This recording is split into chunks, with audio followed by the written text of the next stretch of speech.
दर्शकवृन्द, यी त केवल कुकुर होइनन्, यी त हाम्रो सहरका निशब्द नागरिक हुन् जसले माया माग्दैनन् तर माया दिन कहिल्यै पनि हिचकिचाउँदैनन्। भोकै हुँदा हाम्रो नजिक आएर पुच्छर हल्लाउँछन् र केही खानेकुराको याचना गर्दछन्।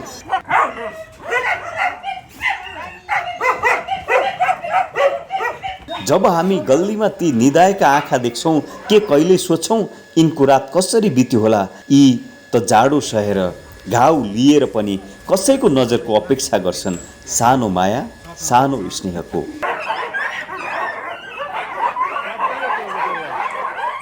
तर पनि यो सहरमा अझै केही यस्ता मनहरू छन् जो ती निरीह आँखा देखेर टोलाउँछन्, हाँस्दैनन्। हाम्रो सहरमा यस्ता धेरै संस्था छन्।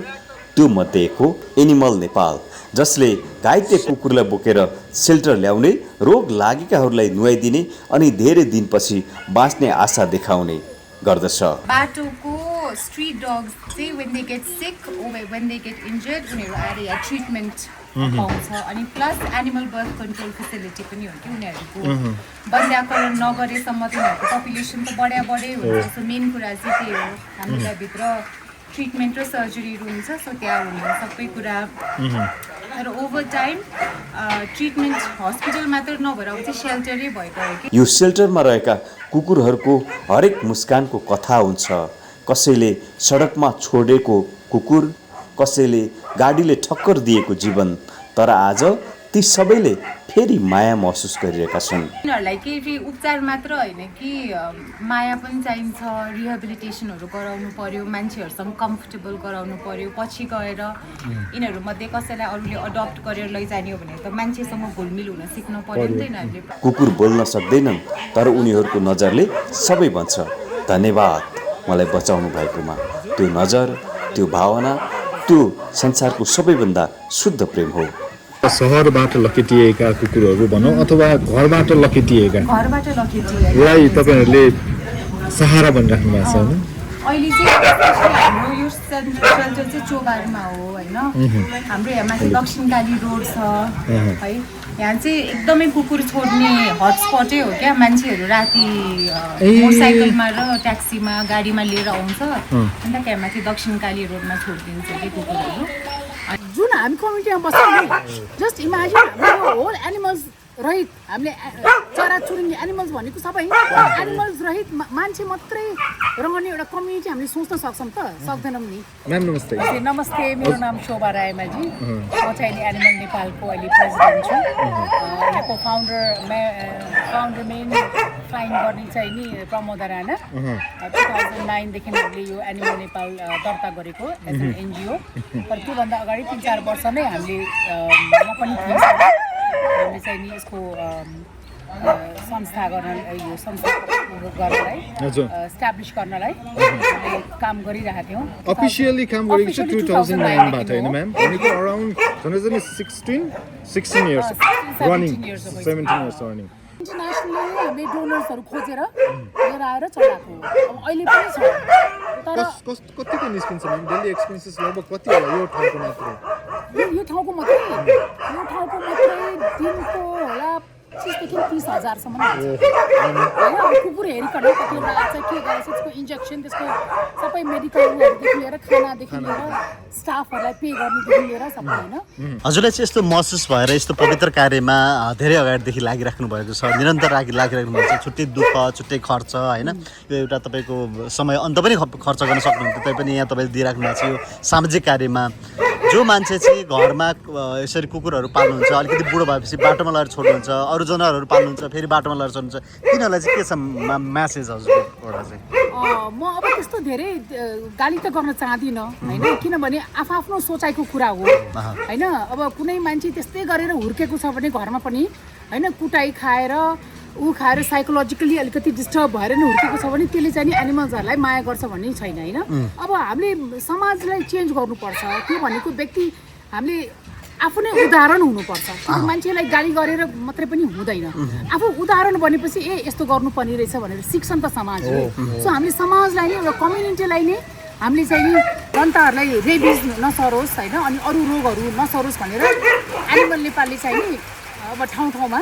यो रेबिसको क्याम्पिङहरू गरिरहेको छ होइन। जस्तो हामीलाई उहाँहरूलाई छुन डर लाग्ने अलिकति अपवर्ड हुने त्यस्तो भइरहेछ तपाईँलाई इट्स नर्मल ए होइन यिनीहरू त अब हामी चिनेको वर्षौँ भइसक्यो कतिलाई सानोदेखि नै हुर्काएको हो नि त लाइक फ्यामिली है मान्छे देखेर अप्ठ्यारो लाग्छ र कुकुर देखेर त लाग्दैन कस्तो मिठो सुन्नु न अनि यहाँ यो ठाउँमा चाहिँ विशेष हुने चाहिँ के हो म्याम खासमा यो चाहिँ हाम्रो खासमा चाहिँ चोबार डग ट्रिटमेन्ट सेन्टर होइन CDTC भन्छ 2009 मा खोलेको अनि यो चाहिँ बाटोको स्ट्रिट डग्स चाहिँ when they get sick when they get injured उनीहरू आएर यहाँ ट्रिटमेन्ट पाउँछ अनि plus animal birth control facility पनि हो कि उनीहरूको बन्ध्याकरण नगरेसम्म त उनीहरूको पपुलेसन त बढ्दै हुन्छ सो मेन कुरा चाहिँ त्यही हो हामीलाई भित्र ट्रिटमेन्ट र सर्जरीहरू हुन्छ सो त्यहाँ हुने सबै कुरा तर ओभर टाइम ट्रिटमेन्ट हस्पिटल मात्र नभएर अब चाहिँ सेल्टरै भइगयो कि तिनीहरू जस्तो घरमा पालेको कुकुरहरू बाटोमा छोड्यो तिनीहरू त सर्भाइभ गर्नु सक्दैन नि त अनि कता गएर बस्ने सो देन यहाँ सेल्टर पनि भयो हस्पिटल पनि भयो काठमाडौँबाट अथवा सहरबाट लखेटिएका कुकुरहरू भनौँ अथवा घरबाट लखेटिएका घरबाट लखेटिए लाई तपाईँहरूले सहारा भनिराख्नु भएको छ होइन अहिले चाहिँ हाम्रो यो सेल्टर चाहिँ चोबारमा हो होइन हाम्रो यहाँ माथि दक्षिणकाली रोड छ है यहाँ चाहिँ एकदमै कुकुर छोड्ने हटस्पटै हो क्या मान्छेहरू राति मोटरसाइकलमा र ट्याक्सीमा गाडीमा लिएर आउँछ अन्त त्यहाँ माथि दक्षिणकाली रोडमा छोडिदिन्छ कि कुकुरहरू अनि यही ठाउँ चुज गर्नु कारण चाहिँ जङ्गल भएर होला होइन कसैले नदेख्ने सो फर इन्स्टेन्स हाम्रो यही जङ्गलमा चाहिँ चितुवाको फ्यामिली नै छ कि कहिले कहिले दिउँसो यहीँ रुखमा आएर हेरिरहेको हुन्छ हामीलाई होइन अनि we understand we respect the fact that यो त उनीहरूको जङ्गलभित्र हामी आएर बसिरहेको छ सो वी डोन्ट डिस्टर्ब बाहिरको मान्छेहरूले चाहिँ कुकुरहरू बाच्छाहरू चाहिँ छोड्न आउँछ अनि कति बाच्छाहरू पनि हामीले उद्धार गरिसकेका छौँ होइन गौशालातिर पठाउँछौँ अनि कुकुरहरूलाई चाहिँ हेर्नै राख्छौँ सबभन्दा चाहिँ त्यो नानी चाहिँ माथि नै छोड्या हो खासमा मान्छेहरूले किन यसरी छोड्छ के लाग्छ तपाईँलाई मेन कुरा चाहिँ माइग्रेसन भइरहेछ नि अहिले सबैजना नेपालीहरू विदेशी रहेछ नि होइन एउटा त्यो कुरा छ उसलाई एकदम क्यामेरामा आउनु मन लागेको अनि अर्को चाहिँ के अरे अहिले more and more specially Kathmandu भ्यालीमा हाम्रो कलोनिजहरू अपार्टमेन्ट्सहरू छ नि उनीहरूले चाहिँ एकदमै कुकुर र बिरालो राख्नै पाउँदैन भन्ने पोलिसीहरू बनाउनु भएको छ most of them and then thirdly rented accommodation के अब जस्तै रेन्टमा बसिरहेछौँ भने ल्यान्डलोडहरू धेरै जसोले चाहिँ कुकुर बिरालो राख्न दिँदैन अनि के गर्ने भनेर अनि मान्छेहरूले चाहिँ अब अरू राम्रो अप्सन खोज्नुको सट्टा सजिलो भनेको छोड्ने भनेर अनि अर्को चाहिँ त्यही बिहेभियर इस्युजहरू हुन्छ बिरामी भएर भेटनेरी फिजहरू महँगो भयो भने छोडिदिने अलिकति अब उनीहरूलाई असहज र मान्छेलाई गाह्रो भयो भने छोडिदिने कि अब कुरा चाहिँ हामीले कुकुर बिरालो घरमा ल्यायो भने चाहिँ इट्स फर लाइफ भनेर सोच्नु पऱ्यो कि होइन तिनीहरूको आयु भनेको 10 देखि 15 वर्षसम्म बिरालो त अझै धेरै बाँच्छ सो चाहिँ त्यो चाहिँ सोच्नु पऱ्यो कि अब एकछिन त्यो पप्पी क्युट लाग्यो भनेर अथवा कुनै ब्रिड्स कस्तो राम्रो लाग्यो भनेर त्योहरूले के am I capable of taking care of this animal for the next 15 years भनेर एकदमै सोच्नु पर्यो अनि फ्यामिली डिसिजन हुनुपर्छ कि तपाईँ यहाँको सबै म्यानेजमेन्ट हेरिराख्नु भएको छ धेरै ठाउँबाट फोन पनि आउँछ होला रेस्क्यु गरिराख्नु भएको छ त्यसको ट्रिटमेन्ट गरिराख्नु भएको छ रेगुलर टेक केयर पनि गरिराख्नु भएको छ यो बिहानदेखि बेलुकासम्म खटिँदाखेरि तपाईँलाई कस्तो महसुस हुन्छ म्याम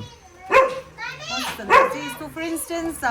के अरे म खासमा हामीहरूको अफिस चाहिँ धोबीघाटमा म बस्नुपर्ने चाहिँ त्यहाँ हो होइन but actually I prefer being कि मैले अघि पनि भने नि के अरे मान्छेहरूभन्दा एनिमल्सहरूको बिचमा बस्न चाहिँ मन पराउँछु but at the same time every day heart break पनि हुन्छ एभ्री डे खुसी पनि हुन्छ कि बिकज अब यिनीहरू कतिजना सर्भाइभ हुँदैन ट्रिटमेन्टकै क्रममा मर्छ फेरि नयाँ केसेसहरू आउँछ कस्तो कस्तो अब मान्छेले कुटेको मान्छेले बाटोमा फालेको केसेसहरू आउँदा चाहिँ कस्तो दिक्क पनि लाग्छ कि अब मन दुख्छ है कहिलेसम्म चाहिँ चलिरहेको छ यस्तो भनेर कि अब कतिजनालाई गर्ने मान्छे लाइक अल्टिमेटली त ह्युमन बिहेभियर चेन्ज हुन पऱ्यो नि त अनि त्यसमा पनि हामीले निकै एफर्ट चाहिँ दिइरहेछ बट देन एकैछिनमा हुने कुरा होइन त्यो त टाइम लाग्छ नि त त्यही भएर कहिले कहिले दिक्क चाहिँ लाग्छ ह्याप्पी मोमेन्ट त्यही हो अब every time I come in मलाई टाढाबाट they can like sense me or smell me हो भनेर पुरा च्याएर कराउन थाल्छ कि अनि ए लाइक हुन्छ नि अब मान्छेहरू त त्यति साह्रो खुसी कहिले पनि हुँदैन नि त अरूलाई भेट्दा तर यिनीहरू चाहिँ एभ्री टाइम कि इट्स सो कन्सिस्टेन्ट होइन अनि कहिले पनि भुल्दैन अब कहिले कहिले म अब 10-15 दिन अनि कहिले 1 महिनासम्म पनि नआउन सक्छु बिकज अब बाहिर फिल्ड भिजिटहरू भइरहेको छ बट दे नेभर फर्गेट के अनि यो एउटा वर्ड चाहिँ कस्तो राम्रो लाग्यो तपाईँको जस्तो मान्छेहरू डे बाई डे अथवा भेटिरहँदाखेरि वाक्क हुने फेरि भेट्यो त्यो फेस हेर्नु पऱ्यो भन्ने हुन्छ यिनीहरू कहिले वाक्क हुँदैन है like I can com like after एकछिन जान्छु 5 मिनट्स पछि आउँदा फेरि रियाक्सन सेम रियाक्सन है सो एक्साइटेड अनि ए लाइक कोही त छ नि यति साह्रो माया गर्ने मलाई भने जस्तो पनि लाग्छ अनि पछि इट्स रियली फन भनेको तपाईँको त अरू काम पनि अब जस्तो अरू ठाउँमा हुँदाखेरि अरू ठाउँमा टाइम स्पेन्ड गरिरहँदाखेरि पनि यिनीहरूको याद चाहिँ छोड्दैन के गरेर होला त्यो भन्ने चाहिँ फिल हुन्छ अब जस्तै for instance I live across the river के बागडोलमा अनि पछि मेरै घरमा पनि कुकुरहरू छ सो मैले बिहान बिहान उनीहरूलाई वकको लागि लैजान्छु अनि उनीहरू वक गर्ने ठाउँ चाहिँ ठ्याक्कै अक्रस द रिभर अनि त्यहाँबाट हाम्रो सेल्टर देख्छ कि अलिकति अनि मैले त्यहाँबाट पनि बोलाउँछु कि यिनीहरूलाई चिच्याएर अनि दाइले कहिले कहिले तिनीहरूलाई पनि बाहिर खोलातिर ल्याउनुहुन्छ सो याद आइरहेको यिनीहरूको यिनीहरूलाई केही उपचार मात्र होइन कि माया पनि चाहिन्छ रिहेबिलिटेसनहरू गराउनु पर्यो मान्छेहरूसँग कम्फर्टेबल गराउनु पर्यो पछि गएर यिनीहरूमध्ये कसैलाई अरूले अडप्ट गरेर लैजाने हो भने त मान्छेसँग घुलमिल हुन सिक्नु पर्यो नि त यिनीहरूले पनि अनि आई फिल लाइक हाम्रो उपचार गर्ने टिम हुनुहुन्छ अनि हामीहरू जस्तो चाहिँ आएर यिनीहरूलाई टाइम स्पेन्ड गर्ने यिनीहरूलाई वकको लागि लैजाने अनि जस्ट मेकिङ दम फ्रेन्डली एन्ड मेकिङ दम ट्रस्ट पिपल क्या यसले तपाईँलाई छोड्दै छोड्दैन यो त यस्तै हो एकदमै उस हेर्दाखेरि चाहिँ कस्तो डरलाग्दो खालको छ नि त होइन तर इज लाइक द मोस्ट एकदमै त्यो कस्तो अलिक फ्यामिलियर टाइपको हो यो चाहिँ यसलाई चाहिँ के भन्छ डोबरम्यान डोबरम्यान